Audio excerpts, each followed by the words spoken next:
This is Matthew with Another World Terraria, where I teach and inspire you on the topics of rare plants and artistic nature displays. Get ready because I'm about to take you on a journey into a magnificent jungle sanctuary amidst the bustling metropolis of downtown Seattle.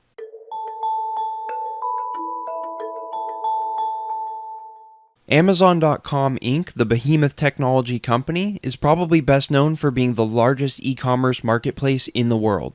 Despite Amazon being a household name across much of the globe, relatively few people have glimpsed the company's spectacular headquarters campus in Seattle, Washington.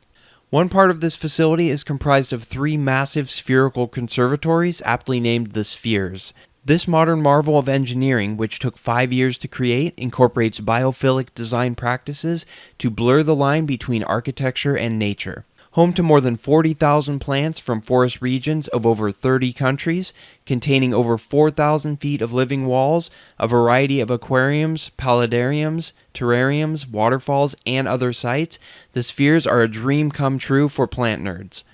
If you can't visit in person, you're in luck today because I'm about to give a virtual tour that will allow you to experience it vicariously. As soon as you get through the front door, the first thing you're going to see is this incredible drip wall. It's got water flowing down the face, which you'll see in a video clip shortly, and it's got lots of great ferns, liverworts, moss, and little pools of water as it comes down and cascades through here. Now you're getting a good look at how the water comes down the face of the rock here, and then this whole exhibit wraps around the staircase over here and takes you up to the next level. But of course, before I went up those stairs to the next level, I had to check out all the great little plants growing on this drip wall. One of them is this small begonia that you see right down at the bottom of the photo here and going up along the left side with a little bit larger leaves. This is in the gobenia section of begonias. You can see it's got some great serrated edge to the foliage and some beautiful bronze and green and different coloration of the leaves there. In this particularly wet section of the drip wall, you have three of my favorite types of plants. You've got your liverwort, your ferns, and your moss. This right here is a liverwort in the genus Conservatory. It was quite common throughout the entire Amazon Spheres displays, and you'll see a lot of this one in different photos that I'll point out. This right here is from the genus Microsorum. This is actually known in the aquarium trade as Java fern. There are many different species and forms. This seems to be a quite small species with fronds no larger than perhaps about 5 inches. And it has really thin, nice divided fronds there. So that's a nice one growing on the drip wall, and then some type of moss over here. Off to the side of the drip wall and towering above you is this beautiful specimen of tree fern. Now as you follow that rock wall and begin to go up the stairs to the next level, you start to get a sense of how epic this place actually is. And here is a shot of one of the green walls going all the way up to the top. After you get up the first flight of stairs and are done craning your neck at the massive green wall, you turn around and have your mind blown yet again by this stunning riparium aquascape. Props to Steve Waldron of Aquarium Zen, who was largely responsible for creating this masterpiece. This photo gives a good feel for how well the Spheres creates a jungle atmosphere with mass plantings, and also illustrates how well they utilized biophilic design to meld natural elements directly into the user experience at every turn. As we continue down the path, we come across a large rosette-shaped foliage plant with the leaves perhaps several feet across and some really interesting flowers here. Continuing to explore, we come across this waterfall and part of a stream which flows downward into the drip wall that we saw earlier. As you can see, the ferns and liverworts are naturalizing quite nicely on the surfaces here. Here's a really beautiful palm of some sort with some interesting coloration and texture and shape on the fronds. Got a nice assortment here of some begonia and some Fittonia down here, and a variety of other tropical plants. Some nice ferns here, potentially in the genus Blechnum. Here's a nice close-up of that liverwort from the genus Conservatory. As I mentioned earlier, this was quite a ubiquitous plant throughout the entire Spheres Conservatory. Really nice moss here as well. Here's a close-up of the top of a boulder that has some moss and small plants. This right here, I believe, is Anthurium rupicola, which is a small tropical plant that grows typically in wet areas near the edge of streams and so forth on rocks. And now zooming back for a wider shot that shows more of the landscape and how they bring together these water features and all of these great stones and amazing foliage and so forth. And then the path winds around the outside there.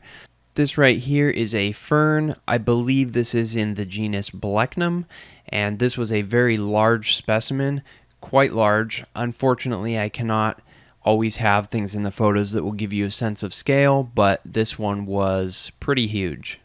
The spheres do make use of some faux tree stumps, which are not only serving as a way for them to grow plants kind of in an epiphytic fashion, but also as a way to conceal certain functional aspects of the exhibit, such as right here a ventilation system which is inserted down in that stump, so they can hide that from view for the most part, and then also have a natural looking display for growing epiphytic plants. Here's a really nice bed of stunning foliage with lots of good colors, textures, patterns.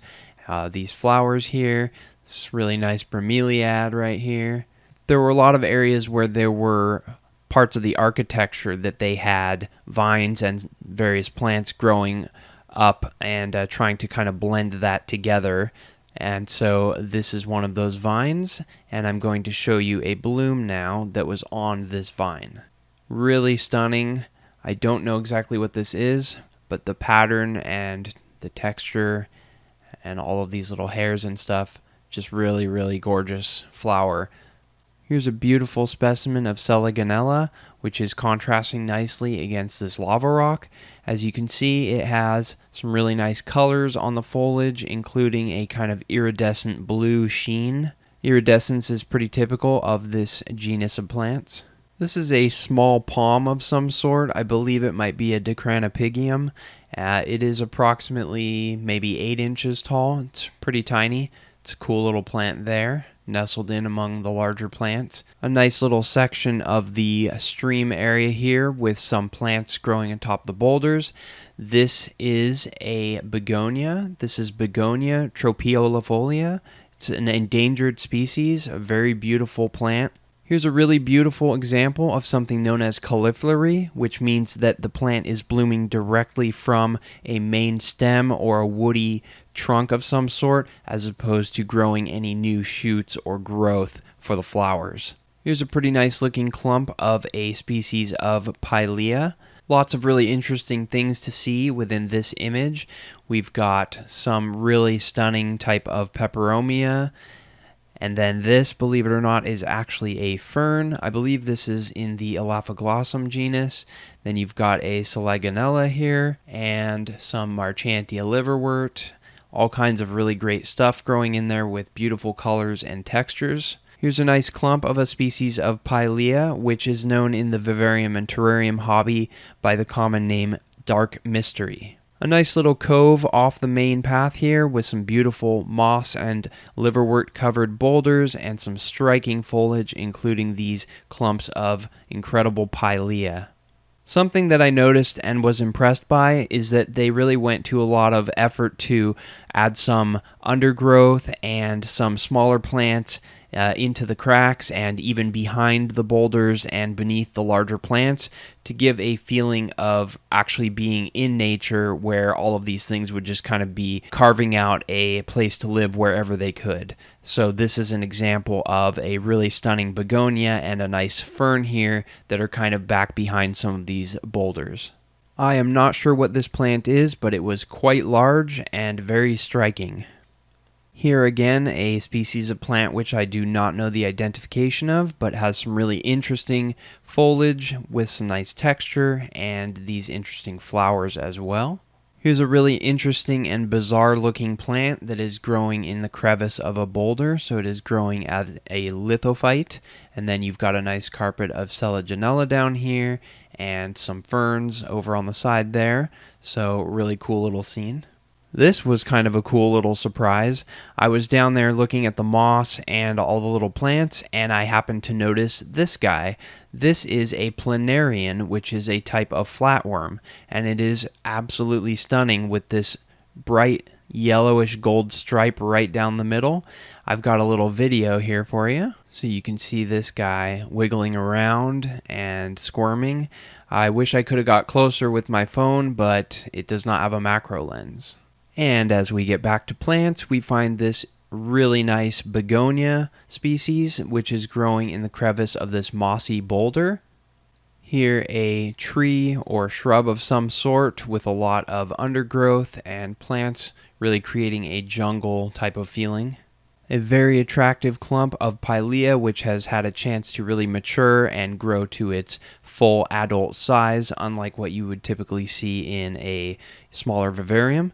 Here's a nice little side area off of the footpath here that has some water feature connection going through, and some ferns here, possibly in the genus Blechnum, some Connocephalum liverwort, some Adiantum fern here, and all of these beautiful other foliage plants and mossy boulders. Showing some more really attractive hardscape elements here with the boulders and the little pebbles and the water flowing through. Nice biophilic design incorporating the walkway into the nature so you feel like you're more out there.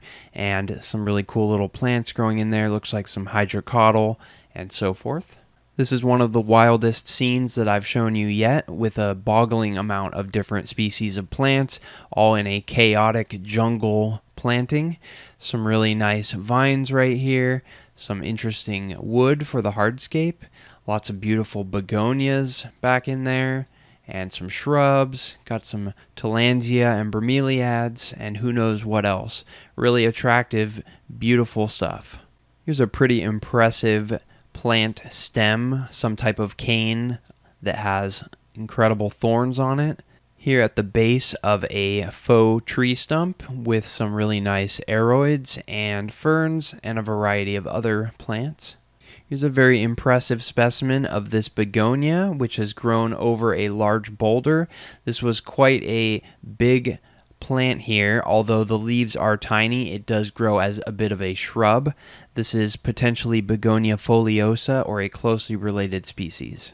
As mentioned earlier, one of the things that was really cool about the Amazon spheres was how naturalized they had everything, with plants pretty much everywhere. So you had them on the ground, you had them on rocks, you had them on these tree stumps and branches.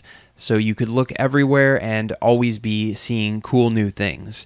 This right here is a nice little patch of epiphytic plants. It looks like you've got some type of orchid in there and some tillandsia.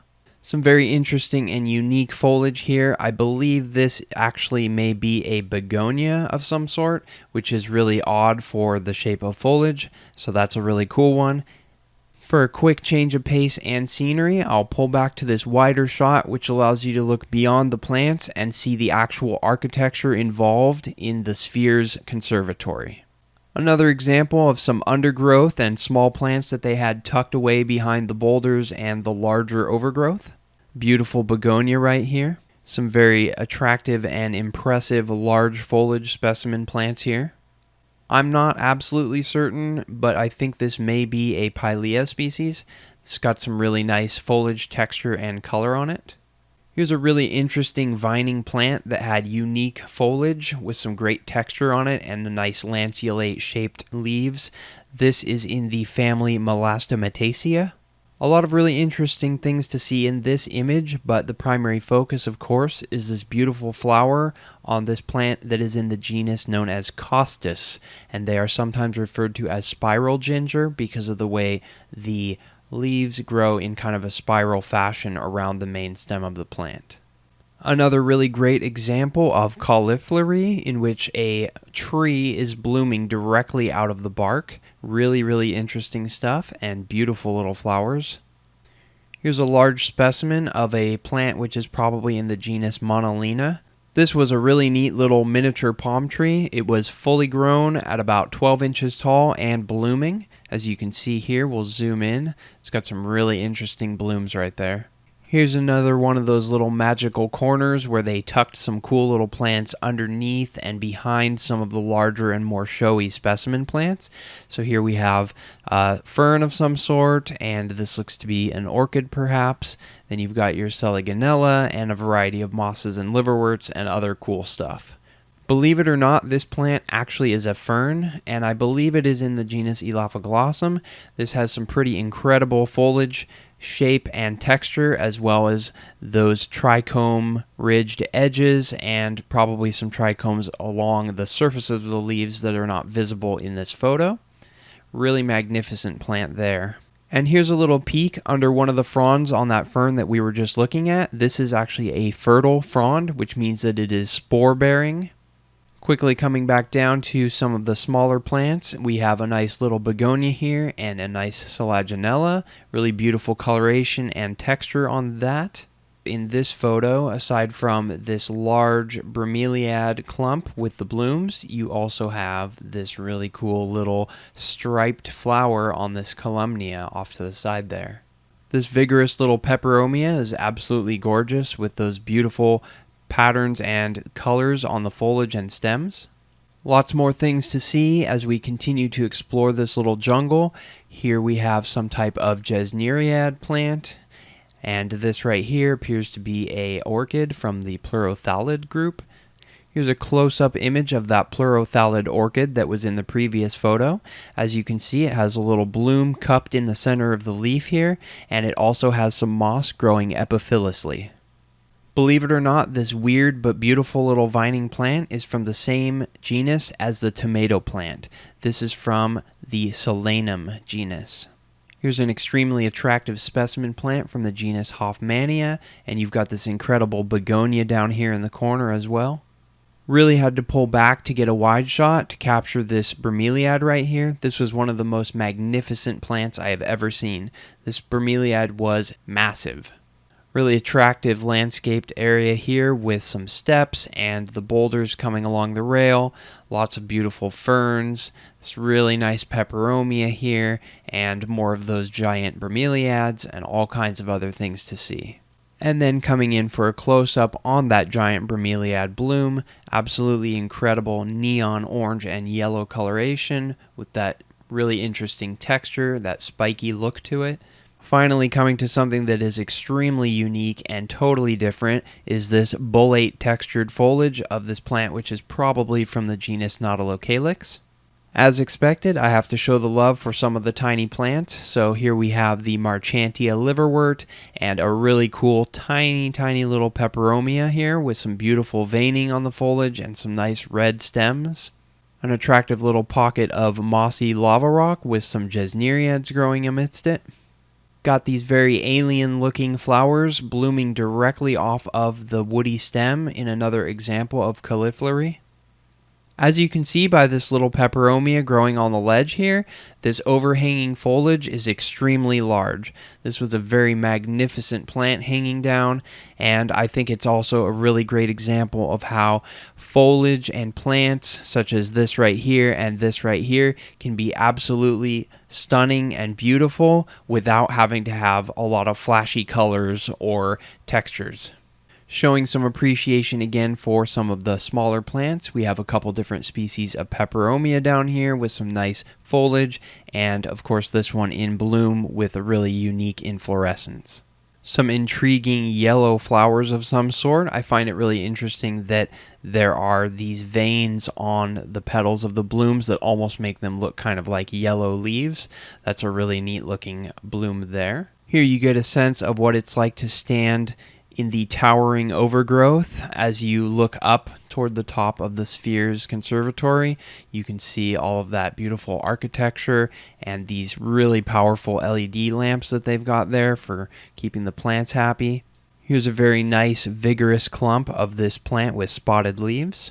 Here we come to another plant with spotted leaves, this one a bit more visually striking and certainly much more impressive in person. This is a giant cane begonia. It is a plant which grows very tall with cane-like stalks, obviously massive, visually striking leaves and blooms. It is definitely something to behold, and this photo unfortunately does not do it justice. I would say this is probably one of my favorite plants from the entire exhibit. Going back down to the understory with this really beautiful begonia here, as well as another Selaginella with that really nice iridescent bluish coloration, which isn't quite apparent in this photo. Pulling back to a wider shot to bring you into the atmosphere of the jungle, that experience of being in nature and seeing all of these incredible large plants towering above you with the sunlight filtering through. Here's a really nice plant with large, striking foliage. I believe this was a giant begonia of some sort, probably another one of my favorite plants in the exhibit, even though it doesn't have visually striking colors or anything like that. It's just a really cool, big plant. And once again, we come to something totally unique and new, which we have not seen thus far. This right here is a Paludarium display, which was inset into the wall as you walk up the stairs to the next level of the exhibit. Here I have a close-up shot showing some of the different foliage growing along the Paludarium wall. Plenty of ferns, got some aroids, got all kinds of moss and great things. Some really beautiful foliage down in this close-up shot of the Paludarium. Notice this small palm tree right here with this incredible mottled yellow, different colors of green and so forth.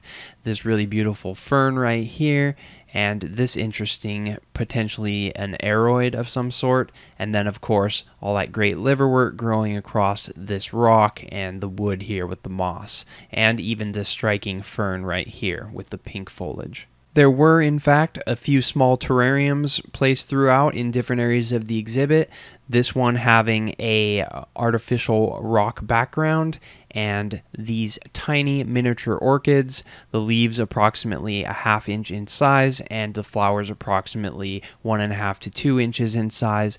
These orchids are in the genus Dendrobium and the species is Cuthbertsonii. They are typically a very challenging orchid to grow. They prefer cooler temperatures on average and are a bit finicky. Continuing to jump from the tiny little plants all the way back out to the big massive plants with the wider view so that you get a experience and feeling of being there, being able to see all of the little exhibits and also feeling like you're walking through the jungle. We have this massive palm tree with incredible foliage, really unique shape and texture, lots of great overhanging trees with vines hanging down, more artificial tree stumps with epiphytic plantings, really interesting aroids over here with those veins coming through, lots of great stuff to see and a nice atmosphere in this image. This image gives a good illustration of biophilic design, showing how they have these retaining walls here where they actually have holes in them and they planted the plants directly in the holes on the wall. Therefore, you kind of have this architecture and structure, but at the same time, you're blending nature into that so that it all just kind of becomes one. And then you've got this nice bench over here that you can sit and relax. Here, a lovely scene with some really nice foliage on these large begonias here and a few ferns peeking through. Once again, going in close for some shots of the miniature plants that are growing amidst the moss. We have this little fern here that is about 2 or 3 inches tall. That one is probably from the genus Bulbitis. This right here is some plant I do not have any idea on the identification of, but it is a very interesting plant with really unique foliage. This is a small fern in the genus Pelea. Popping up out of this carpet of moss, liverwort, and Selaginella is this striking begonia. This is most likely Begonia melanobalata or something really closely related to that. Here's a closer look at that incredible foliage with those stunning colors and textures. This one will leave a lasting impression. Although that begonia is extremely dramatic and grabs your attention, it's hard not to notice this incredible patch of moss and liverwort growing all around it.